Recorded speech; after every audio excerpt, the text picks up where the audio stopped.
Қалайсыздар, бүгін сіздерге выпипай пирожныйның рецептісін көрсететін боламын. Ол үшін шоколад пен сары майды микроволновкада ерітіп алдық. Осы уақыт аралығында 2 жұмыртқа мен қантты көпіршітіп араластырып алдық.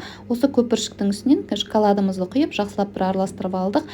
Үстінен ұн мен разрыхлитель какаоны араластырып, 3 бөлікке бөліп сала отырып, миксермен миксерлеп аламыз. Қоймалжың қамыр шығады. Осы қоймалжың қамырымызды кондитерлік пакетке салып, противенге кішкентай пирожныйларымызды құйып, 180 градуста 10-15 минуттан асырмай пісіріп алатын боламыз. Осы уақыт аралығында кремін дайындаймыз. Ол үшін мына жерде творожный сыр, сары май және сахарная пудра. Осы үшеуін жақсылап араластырып, крем жасап, пирожныйларымыздың ортасын толтыратын боламыз. Қақпақтарын жауып, бетіне креммен сәндеп, конфеттерімізді себелеп аламыз.